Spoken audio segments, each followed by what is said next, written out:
He is God, not of the dead, but of the living.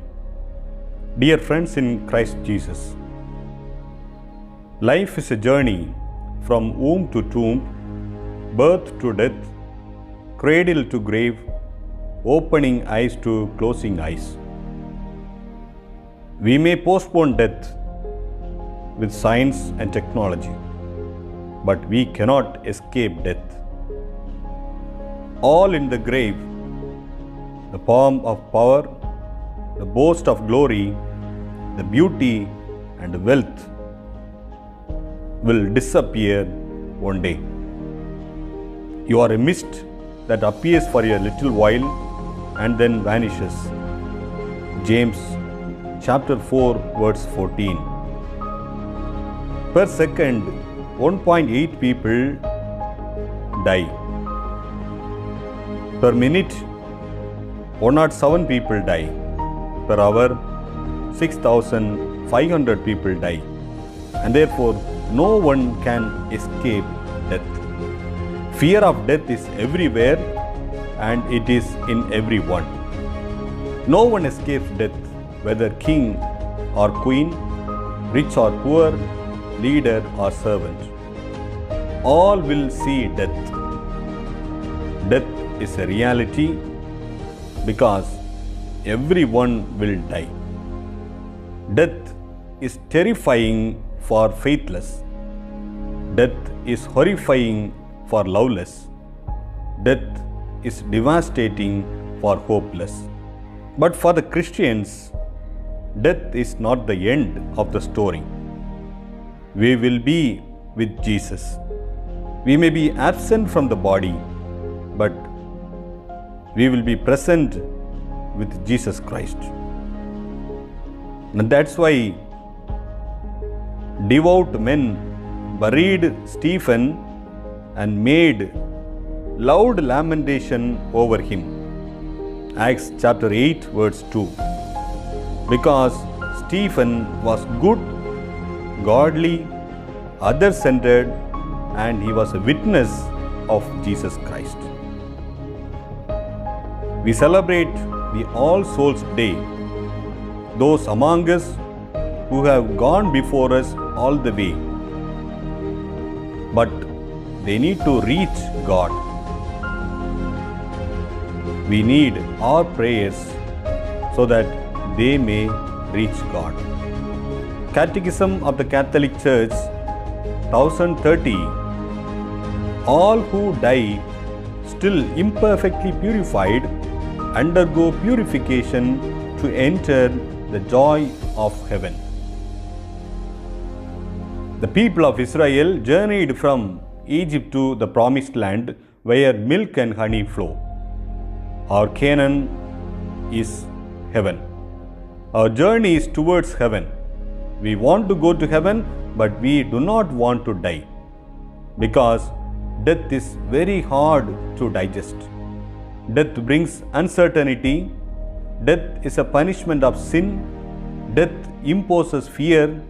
Death casts shadow and darkness. And death is a last enemy. When someone dies, we feel sad. Jesus Christ feels sad for Lazarus, whom he loved dearly. Jesus received the message. Sisters of Lazarus came forward and said, "Your friend is not well." But Jesus could not go. People see how he loved Lazarus. Jesus loves Lazarus, and that is why Jesus wept. We feel that God has let Martha and Mary down. It is not at all true because Jesus loves Lazarus. Jesus loves his own people. Martha and Mary might have thought, we gave accommodation on his journey to Jerusalem. We treated him well. We cooked for him, washed his feet. We gave best wine. But now Jesus has let us down.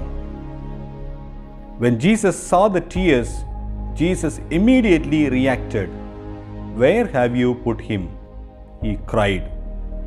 When we are in pain, God is also in pain. God does not abandon us. He suffers with us. He shares our pain with us. God can give us eternal life. Often like that of people who said, "He gave sight to the blind man."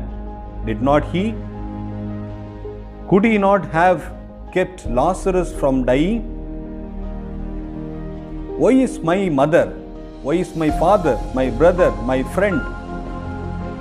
Why God took them so early? They all died. Lord, where were you? We question God. We blame God. We murmur against God as the people of Israel. Remember that when you leave this earth, you can take with you nothing that you have received, only what you are given, a full heart enriched by honest services, love, sacrifice and courage, says Saint Francis of Assisi. The Lord will wipe away tears from every cheek. Isaiah chapter 25 verse 6 to 9. We remember all the dead ones. They are in purgatory. They will go to heaven because of our prayers.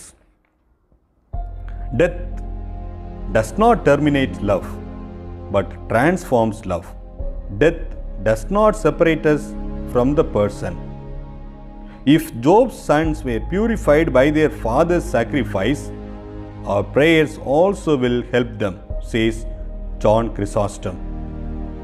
After the war, Judas Maccabeus and his friends sent money to Jerusalem, praying for the dead that they might go to heaven. Judas acted in a noble way. 2 Timothy chapter 1 verse 6 to 18. St. Paul prays, "May the Lord grant mercy to the household of Onesiphorus, because he often helped.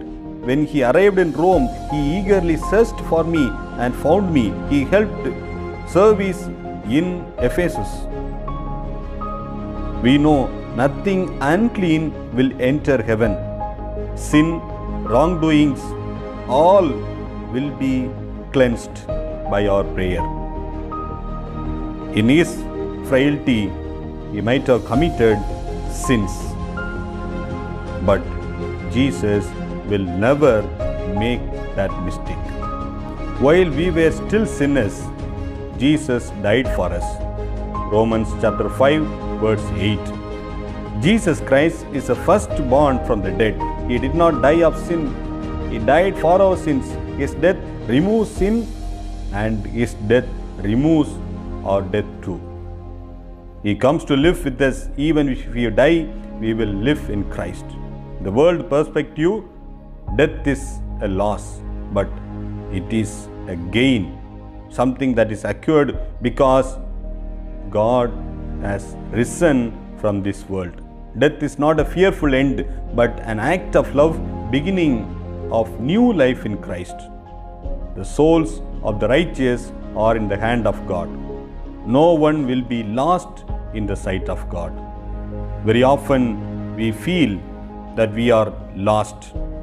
By our life, our Savior must be magnified, and then only our soul will be satisfied. St. Paul says that my desire is to depart and be with Christ. Am I a person who is giving my entire life for the sake of the kingdom of God? When we die, we will see God. We will be in the company of saints. And before we die, let us live our life happily. Let us pray for all the souls departed. Let us pray. Eternal rest grant them, O Lord, and let perpetual light shine upon them. May the souls of the faithful departed, through the mercy of God, rest in peace. Amen.